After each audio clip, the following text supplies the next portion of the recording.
This episode is brought to you by Vital Farms. Isn't it bullshit to have to question where your food comes from? At Vital Farms, you can trace your pasture-raised eggs all the way back to the source, the pasture. On the side of each pasture-raised carton of eggs, you'll find the name of the farm where your eggs were laid. And when you look the farm up on their website, you'll get a peek at all the sunshine, fresh air, and open space the hens enjoy. Learn more and find out where to buy them at vitalfarms.com. Vital Farms, keeping it bullshit-free. Apple Card is the credit card created by Apple. You earn 3% daily cash back up front when you use it to buy a new iPhone 15, AirPods, or any products at Apple. And you can automatically grow your daily cash at 4.15% annual percentage yield when you open a high-yield savings account. Apply for Apple Card in the Wallet app on iPhone. Apple Card subject to credit approval. Savings is available to Apple Card owners subject to eligibility. Savings accounts by Goldman Sachs Bank USA, member FDIC. Terms apply. Hey guys, welcome to this week's podcast episode. I've got a fantastic guest for you, Dr. Jeff Anzalone. He's widely known across the internet for his work for Debt-Free Doctor. I'm really happy to have influencers such as him on the show. He's helping professionals shift their mindset to elevate health, maximize wealth, and enrich relationships, which is my niche. So, Jeff, welcome. I appreciate it.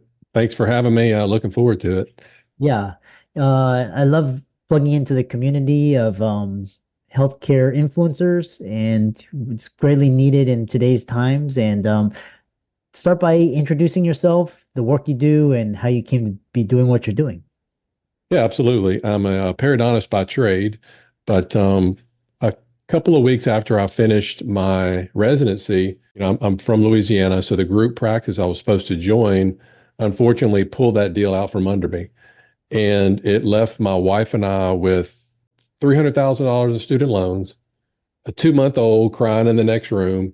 We'd already bought a house, interest-only loan back then. I had a relationship with a banker, and this was before the '08 crash. And I called him up and said, "Hey, we really like this house." And he said, "Oh, you're going in with that group. We'll make it work." So that was it. So I had a house. So I'm like, well, now I've got all these bills to pay. But I think the worst part about it is, in medical or dental school, they don't teach you anything about business or practice, because I was relying on that group. Yeah. So I started way behind the 8 ball. So that was a big Dave Ramsey guy back then. So I followed the 7 baby steps. And then after about 8 years, I was everything was like, paying off all the debt, paying off all that first house. Then, after 8 years, I hit it, and I thought it would be like this huge event, people throwing parties and stuff, but it was just like, okay, now what? Going to work the next day and just moving on. And, looking back on it, I didn't realize, well, yeah, I got to that point, and Dave Ramsey does a great job of getting you to that point. But if you're debt free and you're funding IRAs and 401ks and all that, moving forward, it's a great place to start. But you're still, if you want financial freedom, you still are relying on you trading time for money. I didn't know that concept and all that back then. Fast forward 2 years later, was snow skiing out in Colorado. I fell and I hurt my wrist. And that was my wake-up call, Chris, because I was like, man, if I can't use my hands as a periodontist, I can't provide for my family. And so that became my why. Simon Sinek wrote the book, your why, start with why. And that was my why to really figure this thing out. And, long story short, it eventually led me to real estate, and it eventually led me to passive real estate, where we can still do what we know best, treating patients, but yet take that extra money and invest it on the side. And that's when I started my blog, and I started to educate others about it. And it's gotten into YouTube and now Instagram, and then here we are now. Yeah, it's a very fascinating story and a fascinating journey. And I think most of the audience out there, physicians, they resonate with your aha moment. It's just a question of, when did they reach that aha moment? Was it like during 2020, or was it before, or is it now? So which is quite interesting.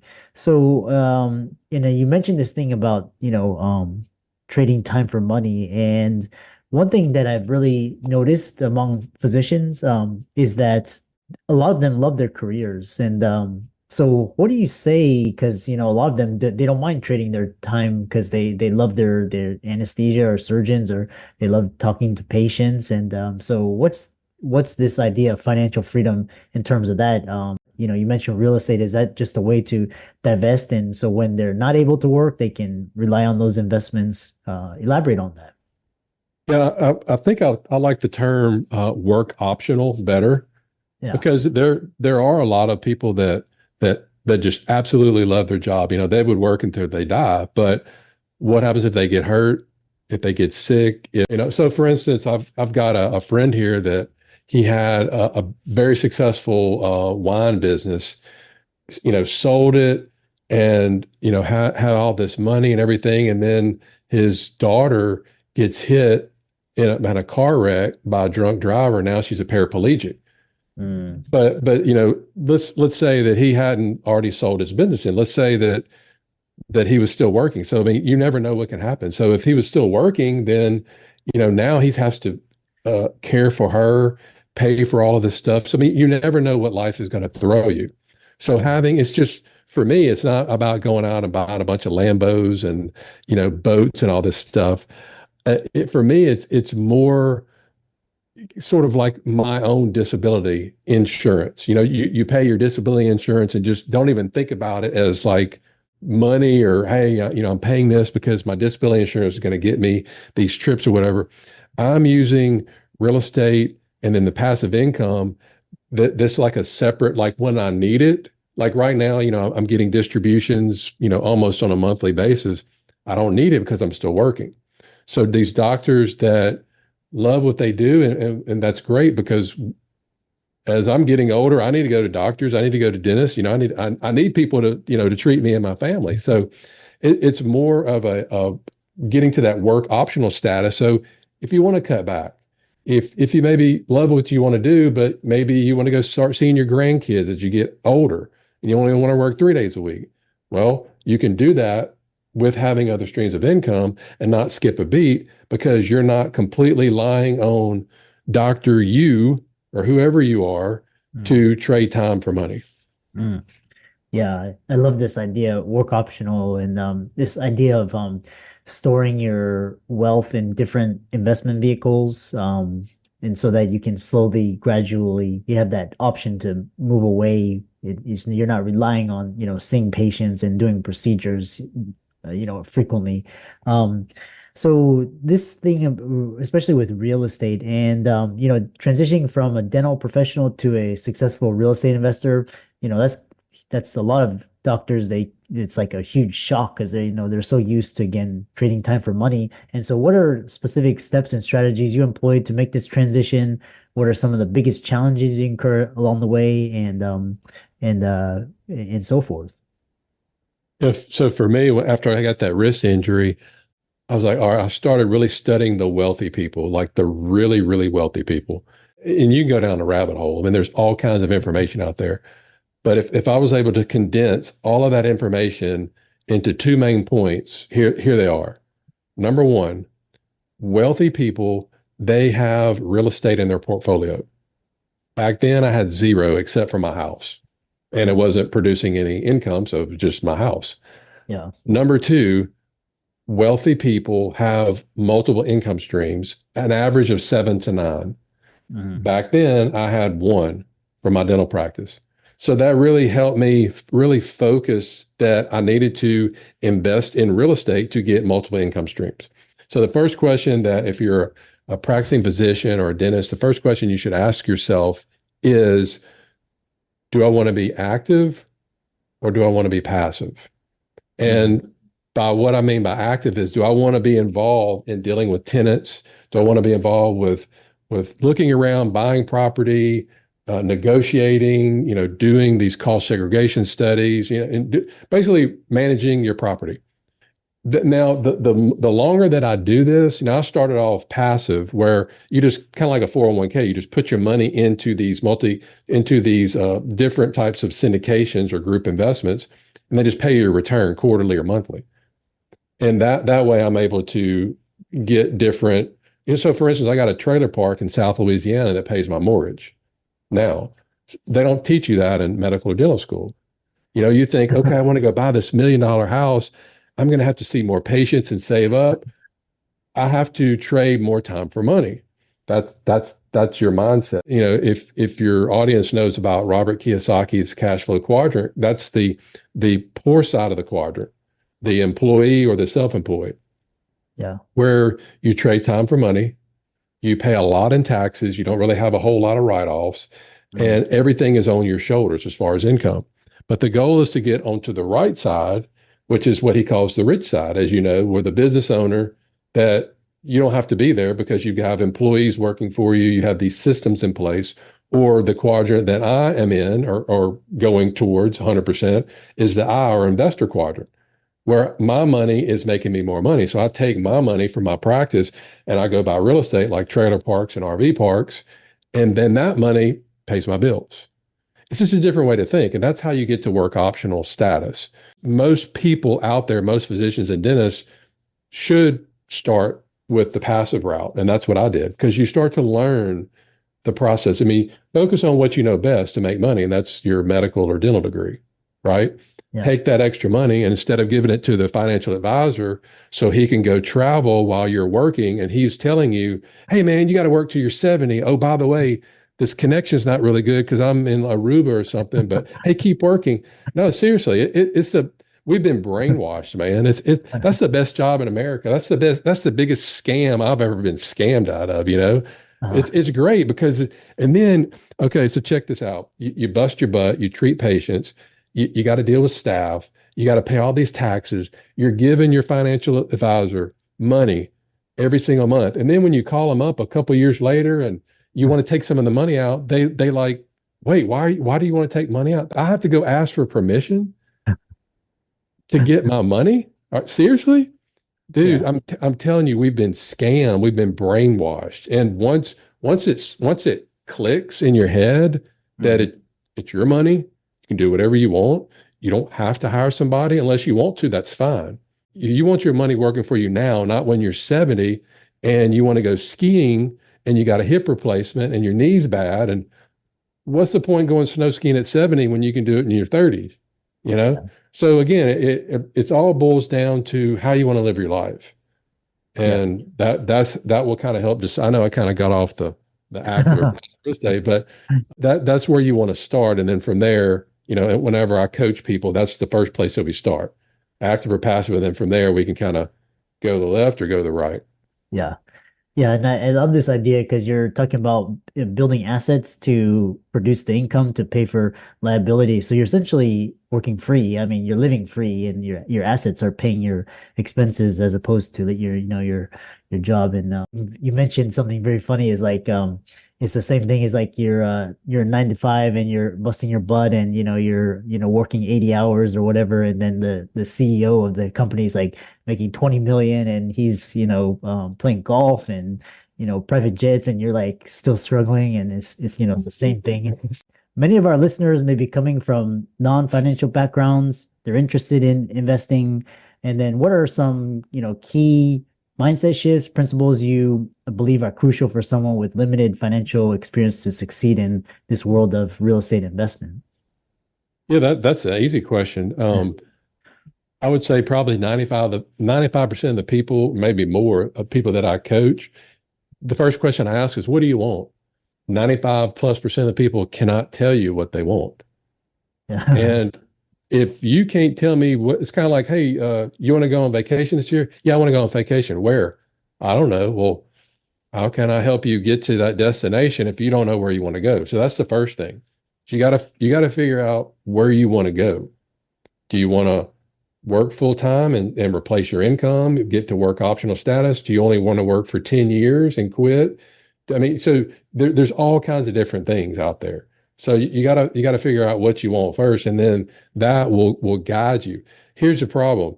Most people that come to me, they want some streams of passive income so they can retire early if they choose to. But everything that they're doing is taking them to the beach. 401k, I can't touch it till I'm 70, yet they're telling me they want to go to the mountains. And then we start working a plan like, well, I don't know if I can really i- invest a whole lot every month because I'm putting all my money in a 401k and I don't have much left over. I'm like, wait a minute. You just told me you don't. So again, it's the brainwashed mentality.